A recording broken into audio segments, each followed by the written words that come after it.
It is the 22nd of October, 2014, and you're listening to Over and Out.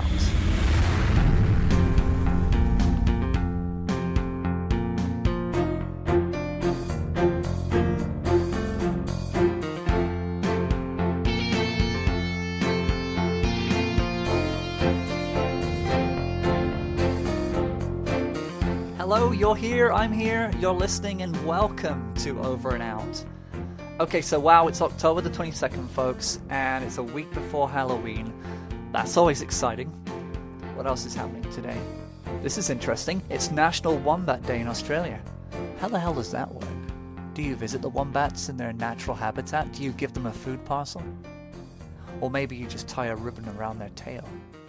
But what else is going on? Okay, National Fechner Day. That's exciting. National Fechner Day around the world. Apparently, Gustav Fechner was a German philosopher, physicist, and experimental psychologist, an early pioneer of experimental psychology. Now, that doesn't sound as much fun as Wombat Day, but still, we observe it all the same. Happy Fechner Day, everybody.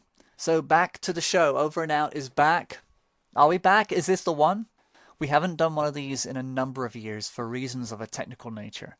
Suddenly we were getting into something really interesting. We were getting some very interesting guests, and I was really cringing and struggling with the sound quality. The ability to record crisp sound was just eluding me, and the editing process was a nightmare. You have no idea how many robotic noises crept in to those interviews. So they were a lot of work to get out, and I feel as though that the work was a lot more than the actual enjoyment of it. So I stopped purely because I wanted to wait it out and figure out how to get these interviews coming through in a better quality of sound. But it's not like we're in a studio. I mean, I'm sitting right here in the cabin at the top of the garden. I'm sitting here with a bottle of water, a heater. I just heard an owl hooting. But you can't hear any of that. Why? Well, that's because I've worked to find a better sound. And I just feel as though that my guests deserve it. And you, the listener, of course, will be able to hopefully tolerate something a little bit more closer to the quality of sound that you are now used to. I think back in 2009, we were all kind of celebrating the idea of lo-fi, that the sound had to be raw and crackly and as if it was coming from Mars, and I think we were kind of letting ourselves believe that was okay, but I don't think it is. I think we really need to take it up a notch, and I'm not going to say that it's perfect. I mean, we're still working with the technology that we have, with the budget that we have, but it will be a much better and a more enjoyable experience all the same. So hopefully things will keep on improving, and we'll get better and better and better and better. Before we get to the interview with Matthew Fittis, our guest for today, I would like to tell you about Marnie Creations. Marnie Creations is in its third year, making all kinds of jewelry, from dress, vintage, to gift ideas ranging from beaded bookmarks, keyrings, bottle cluster charms. That is something that you ought to have a look at. You can adorn any gift bottle with what looks to be like a gorgeous cluster of grapes draped down from the bottleneck. It makes every bottle look worthy of a centerpiece. A fantastic gift idea. What else? Oh yeah, Christmas decorations. Personalized wooden hanging tree decorations beaded to your specific requirements. If little Bobby wants to have his own tree decoration, he can have one. It's fantastic. You just can't beat that. Naturally, this is radio, so it's impossible to show you from this vantage point, which is why you need to take a look at yourself. Oh, hang on. Let me try again. Yeah, no, let's go with that. I want you to go and take a look at yourself in the mirror right now and tell yourself that you need to go to marniecreations.com and also be a part of the buzz and the community on the Facebook page. That's Marnie Creations, M-A-R-N-I-E, Creations. Oh, and by the way, Catherine is working on her last creations of the year, and there is a deadline for Christmas. The last orders for Christmas will be November the 1st. Why so early, I hear you say? Well, Catherine and I are expecting a baby. She's carrying our firstborn, who will be making an appearance into the world early December. How incredible is that? How unbelievably magical and amazing is that? And I tell you what, we're ready. We have absolutely everything ready. We're all sorted, but Catherine wants to make sure that you also have everything that you need for the holiday season.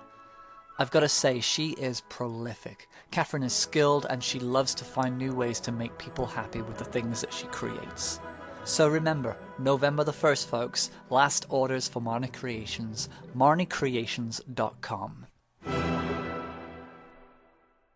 Well, we've got Matt Fitters back on the show. This will be his third time. Matt is a mega fan and dedicated follower of A Nightmare on Elm Street series, with particular focus on the larger-than-life prolific dream stalker, Freddy Krueger. I had to read that. Could you tell? Should I say that again? Would it sound better if I said it the second time? Second time's always better than the first, right? Okay, Matt is a mega fan and dedicated follower of the Nightmare on Elm Street series, with particular focus on the larger-than-life and prolific dream stalker Freddy Krueger. So that sounded better. That was so much better. I know what you're thinking and saying to yourself, we've been here before, but as I mentioned, I want to give Matt a chance to be heard with the best sound quality available at the no-budget end that we're working with. Out of all the shows that we've done before, the conversation with Matt Fitters was plagued with technical difficulties. So think of this as a reboot. And also we're going to talk about cosplay. Now, I'm new to the idea of cosplay. I'm not really a cosplayer. Through several friends, however, Matt, who is probably one of the most frightening and convincing Freddys you'll ever meet, it's fantastic. It really is a transformation that is worth looking at. You know, it's an incredible thing that they do at these conventions. And having gone to Comic-Con last year, I think I'm warming to the idea. But if I did go to a convention and if I did happen to get involved in cosplay, what would be my thing? Who knows? Anyway, this is Matt Fitters, finally coming from a place of good sound quality. Let's see how this one goes, folks. Enjoy the interview. The kids of Elm Street don't know it yet, but something is coming to get them. Nightmare on Elm Street. No! No! She's the only one who can stop it. If she fails, no one will survive. Help me, please! Wes Craven's Nightmare on Elm Street, rated R. It's hard to believe it's coming up to 3 years since we did the very first podcast. That was 2011. There again we were talking about A Nightmare on Elm Street, because at that time it was 27 years to the day that it was released. Now it's coming up to what is considered to be a really big milestone for the series. It's going to be 30 years old next month. There's been lots of events sort of like around near enough that time. I know that Robert Englund made his very final appearance in the Freddy makeup in August of this year at a horror convention in Chicago, much to the delight of the fans over there. And the makeup looked absolutely fantastic. And to actually see him there in the photos, in the makeup, for the very last time, it was quite emotional for the fans. Because they've all been saying, we'd like to see him in the role of Freddy again, we'd like to see him do one more movie. As much as he would like to do it, and he has admitted he has one more film in him, he's now not at the right age. You know, he's in his late, he's 67 now, and to go to film each day and having to put the makeup on each day would be taking too much of a toll on him now. So for him to make one very final appearance for the fans in Chicago, August just gone, in the Freddy makeup, which was designed by Robert Kurtzman, who worked on a couple of the Freddy movies, was pretty much, to pardon the analogy here, a dream come true for the Nightmare fans. When it comes to the films itself, there's only so much you can really do, I think. It's more the case of coming up with fresh ideas. I mean, I think they pretty much exhausted every idea that they had when they made Freddy's Dead: The Final Nightmare in 1991. Basically, it was a film where we'll just throw all the ideas in that the fans would probably like to see, like, what would Freddy's dad be like, or, did he have a family, which they showed in, like, flashbacks and everything, which sort of ended the series in a way that you thought to yourself, well, hence the title, The Final Nightmare, at the end of it. Yeah. But then, of course, you had Wes Craven's New Nightmare come 3 years after. With that fresh new angle, completely different. But that was a standalone movie, in my opinion, and also a very clever take on the whole Nightmare series. The Servant and the Rainbow. The People Under the Stairs. Last House on the Left. A Nightmare on Elm Street. Wes Craven, the master of horror, returns at last with a frightening new twist on terror. Wes Craven's New Nightmare, rated R. Starts Friday, October 14th. This one was so cleverly well done and well thought up by Wes Craven, in a way to bring Freddy back by having him invade the dreams and stalking the people involved in the making of his films. Yes. Because basically the line that Wes says in the film is, now that the films have ended, the genie's out of the bottle. Yeah, exactly. What he's doing is he's invading the real world as an ancient demon who has gotten so used to being in the form of Freddy that he's taking on that persona. It took it to another level, and I think that with Wes Craven's ability to think outside the box, he was in a very good place back in, was it 1994? He started writing the script, I think it was late 92, early 93. Right. They started filming it towards the back end of 93 and finished up doing whatever bits they needed to do at the beginning of 94, ready for an October release of that year. And then two years later, he made Scream. So. Well, yeah, a lot of the fans have said that New Nightmare is a precursor to the Scream films. Yes. And a lot of them have said that if Wes Craven's New Nightmare hadn't been made, we wouldn't have Scream. Or maybe if it wasn't successful as it was, it probably wouldn't have been well, done. box office for that was actually pretty lukewarm. It only made, on its release, $18 million. Mm-hmm. But it got such an appeal once it was released on DVD that it has become a really firm, a really strong favourite amongst the fans. I mean, it's a film that I have championed on many occasions on Facebook, which leads me to a rather interesting story on how I acquired the Freddy glove, which I've now got. Mm-hmm. I was looking through some posts in one of the groups to do with Freddy on Facebook, which I belong to. And there was a girl on there who turned around and said that Wes Craven's New Nightmare is a spoof of the first film. Now, when I read that, I just fumed, because I thought, no, this girl does not know what the hell she's talking about. I know for a fact it's not a spoof. I sort of laid into her and said, it's not a spoof. You don't even know what the meaning of the word spoof is. No. I was say, yes, it is, and I was saying, the reasons why and that sort of thing.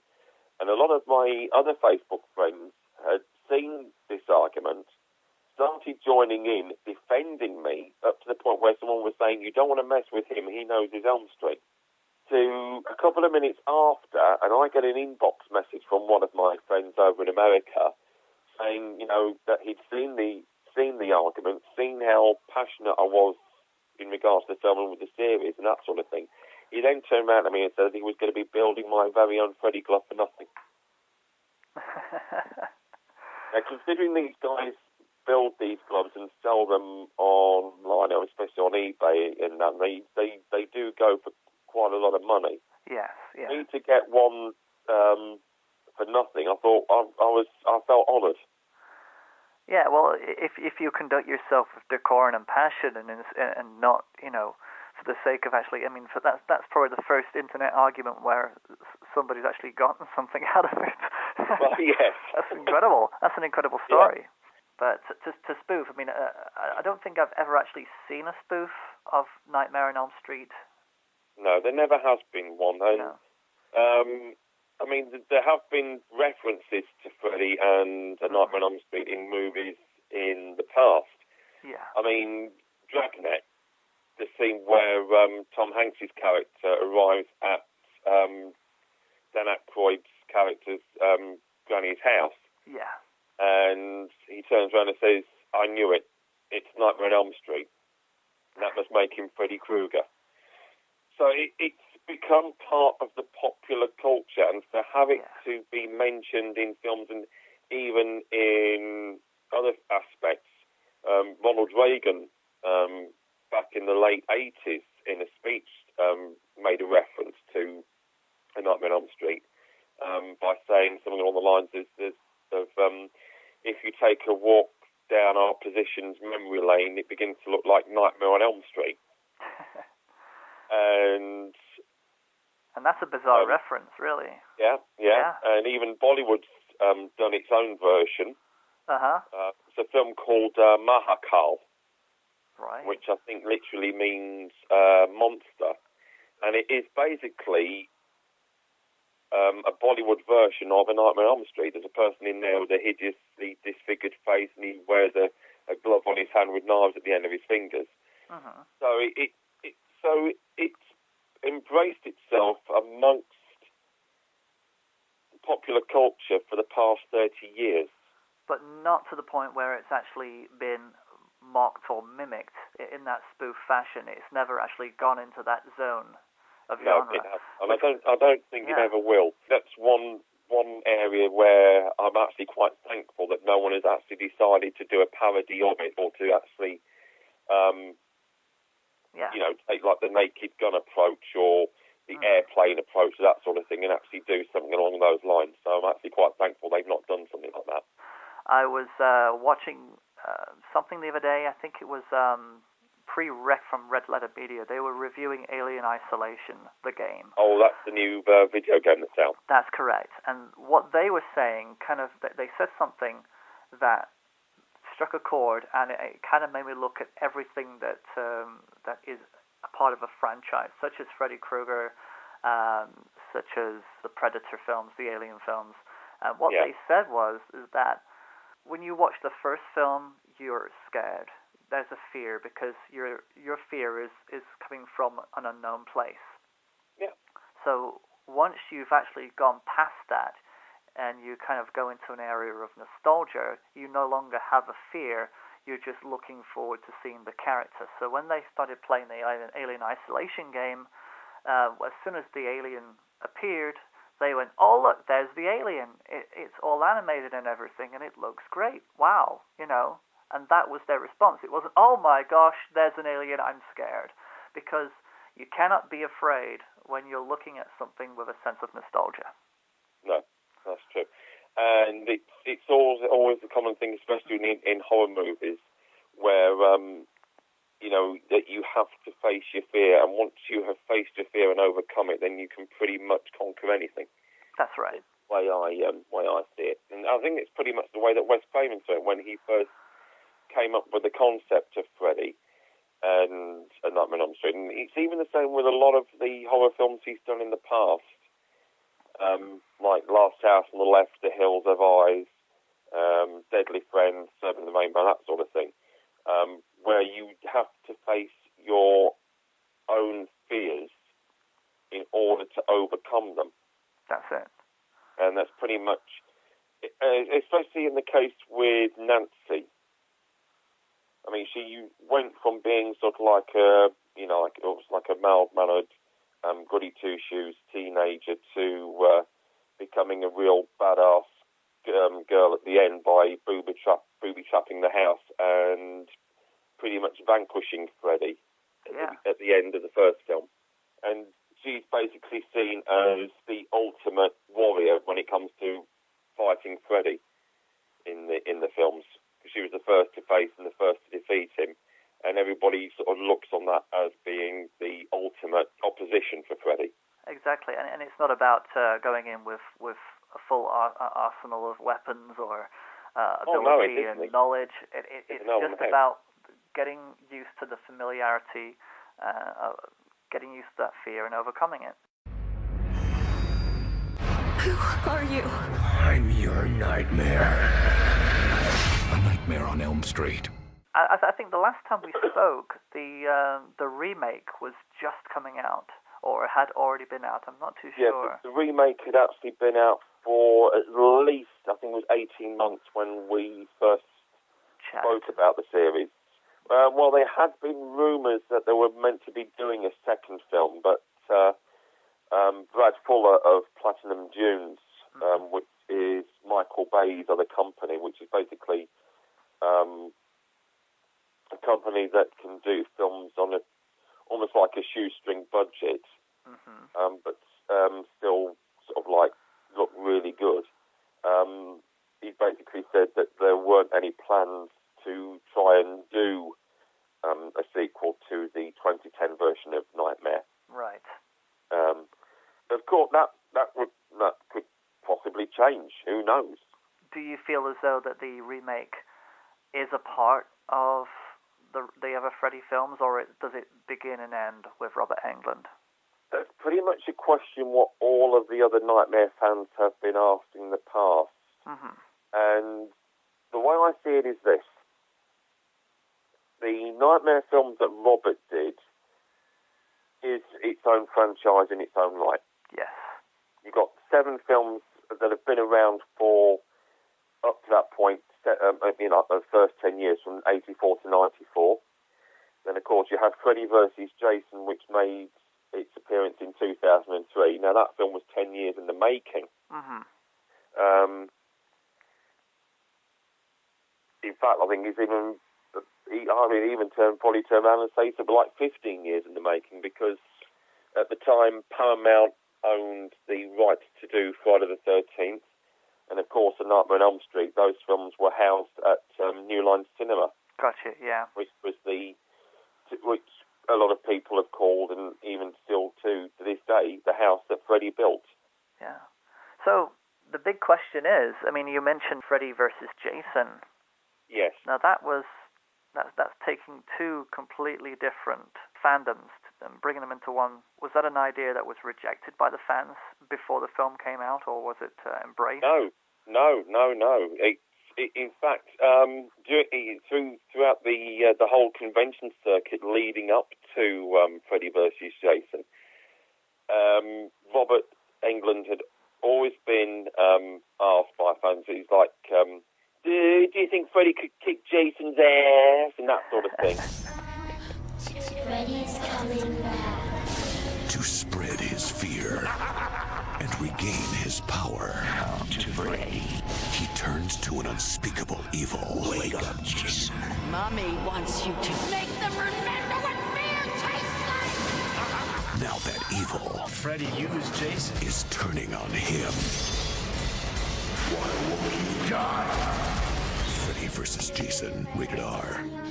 There had been so many ideas floating around as to what Freddy versus Freddy versus Jason would be, and I think it was like 17 or 18 scripts that were floating around Hollywood at the time, and a lot of them were like retreads of an idea of like a cult following called the Fredheads. Right. That were sort of looking into trying to bring Freddy back somehow. And I don't really know like the ins and outs of what were actually being put in the scripts, that sort of thing. But that was one sort of like main idea that was being used and floated around at the time. I think it must have been about 10 or 11 scripts that had that idea sort of float around and that sort of thing. So you had Peter Briggs, who came up with the idea for, I think it was the Alien versus Predator, the graphic novel, whatever it was at the time. It wasn't the film that he came up with the idea with. I think it was the graphic novel storyline that he came out with around about that time. So, and Ronald Moore and Brandon Braga saga who were mainly part of the Star Trek universe. They were involved especially with Star Trek The Next Generation at the time. They had even come up with an idea. Fair enough. and a lot of them weren't actually that good. And it needed to have a script. They needed to have ideas which were faithful to both the Nightmare mythology and the Jason mythology. And the script that was eventually accepted and then filmed was one that I would consider to be the one that fans were really pleased with. That does surprise me. Yeah. Yeah, and the film I thought was really, really good, really, really clever, really thought out. I mean, one of the things that Robert always wanted to see was what was like inside Jason's head. You know, what would Freddy be like in Jason's nightmares, that sort of thing. You can actually see that sort of happen in the film, and it's really, really clever, really thought out. And the fight at the end, I mean, even to this day, in my mind, there is no real winner at the end of that movie. Freddy doesn't win, Jason doesn't win. There's no outright winner. Well, that's kind of satisfying in a way. Yeah. Yeah. Because there was meant to be one idea poking around, I think it was about in the year 2000, where there were supposed to be two different endings. Right.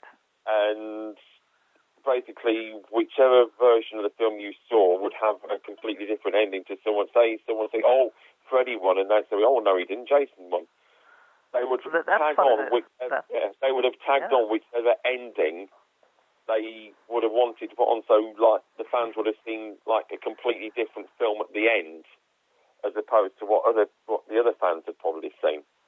So that would have been rather interesting. But that's the future handled.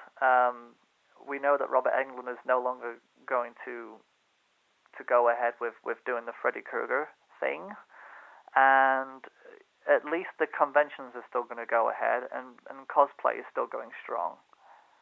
Definitely. Well, the cosplay circuit, especially in America, and a lot of the horror conventions, obviously you see people there dressing up as Freddy. I'm friends with quite a few cosplayers over in America. There's one person who does a really good Freddy over there. There's the girl who does Nancy, which I mentioned about in the last podcast that we did to do with Freddy. Deandra, her name was. She still does the convention circuit. She doesn't do Nancy as much as she's done in the past, because she's ventured into doing other cosplays, like I think it's like Once Upon a Time and other ones like that. Yeah. But obviously Nancy is still going to be one that she's not going to jack that in.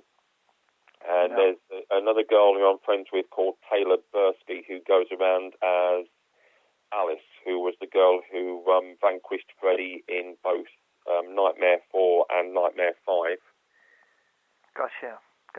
And she's pretty good as her, and she's also done other cosplays. I mean, she's ventured into doing Buffy. And that now, so. So is there kind of an etiquette when it comes to doing cosplay? I mean, if you are all, I take it all Freddy fans kind of talk to each other, that they're very aware of each other, so. Oh, we are. I mean, depending on the things that people like, I mean, like Star Wars, Star Trek, Doctor Who, and that sort of thing, you're always going to have those people sort of like being like a close-knit community with each other. Yes. But I think the only difference with the Nightmare community, and especially the people that cosplay Freddy and even some of the other characters from the Nightmare films, like the ones I've mentioned about already, is that there is not the bitchiness and the bullying that tends to go around at a lot of the other cosplay circuits and the likes of Doctor Who and Star Wars and Star Trek and that sort of thing. It's almost like they seem to be going at each other's throats, and it's almost like a war with them, and it's not on. That doesn't seem right. No, it doesn't, which is why I always feel, especially when I've befriended people on Facebook that like the Freddy movies and that sort of thing, and I always turn around and say to them and say, we Freddy fans look after our own.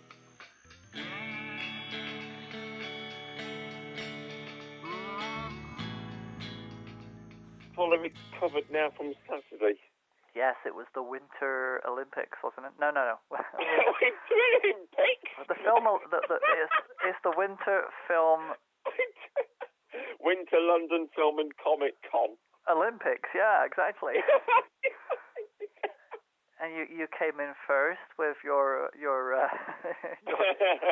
killing spree with your hand of the glove of love.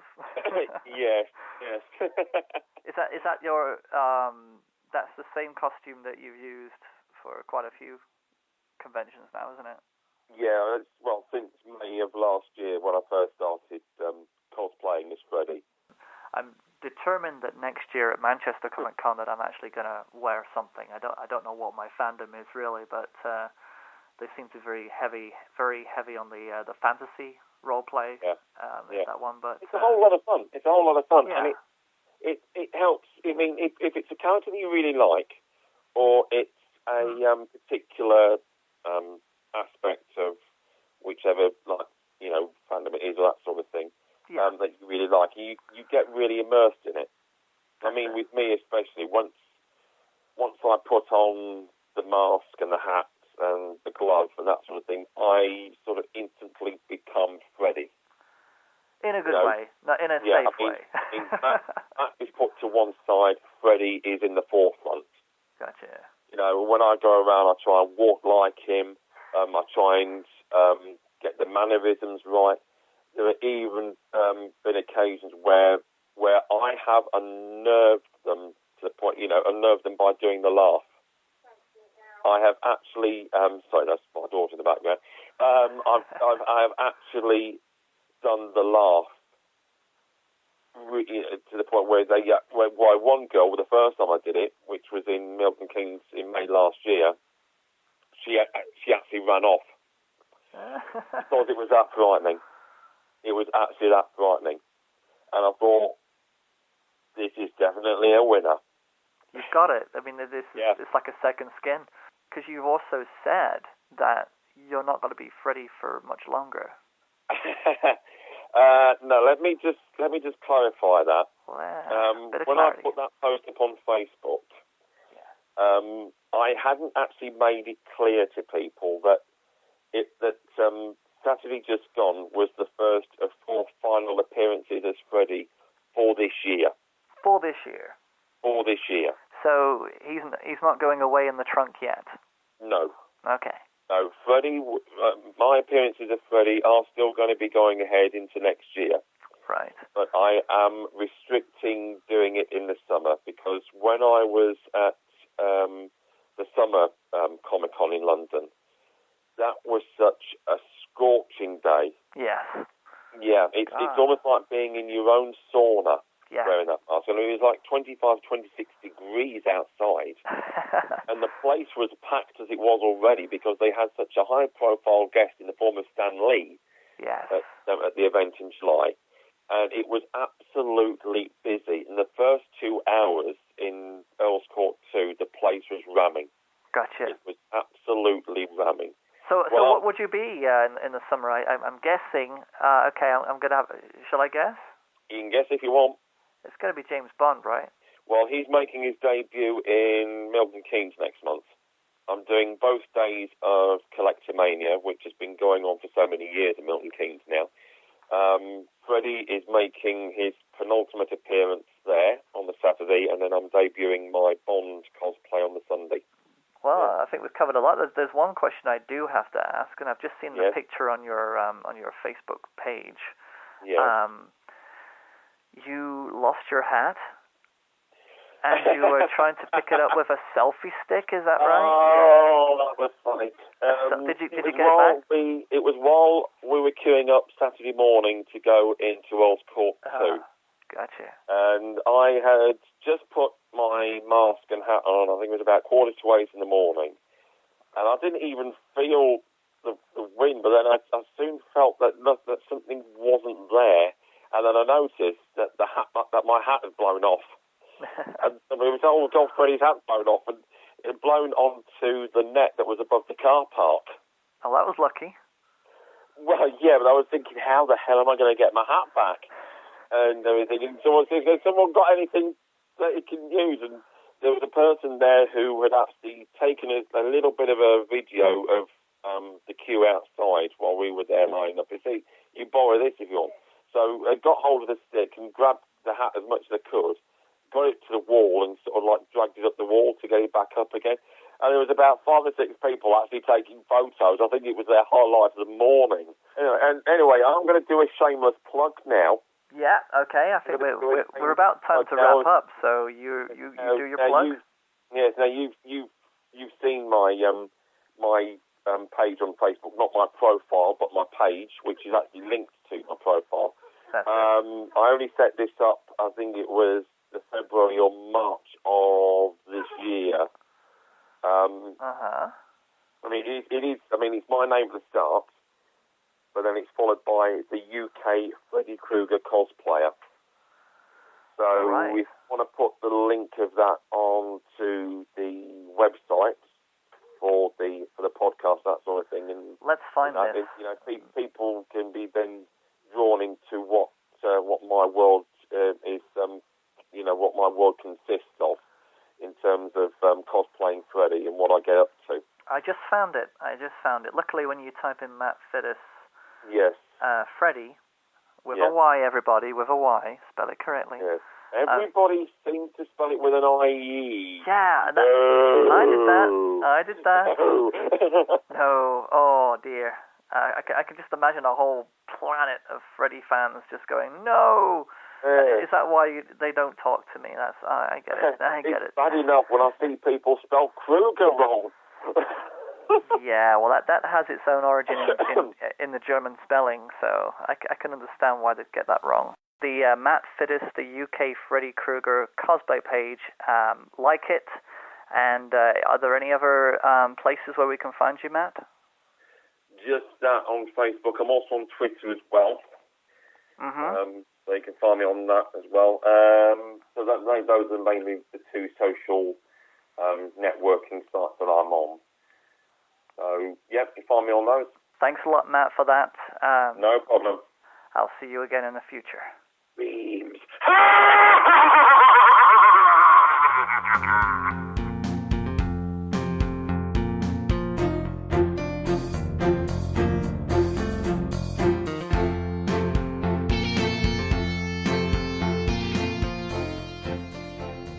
Well, there we have it, folks. That was Matt Fittis. A little bit clearer, a little bit better sound there. I think we're getting there. We are getting there slowly but sure. Okay, so don't forget to check out the roastedportions.com website for all our updates for film production. Hit us up for the podcast there and at stephenradford.com. Don't forget to subscribe to the YouTube channel with Roasted Portions as well. Keep letting us know what you think about the show, and we'll keep on making them and finding some interesting guests in the future. And hopefully not so long next time. Stay creative.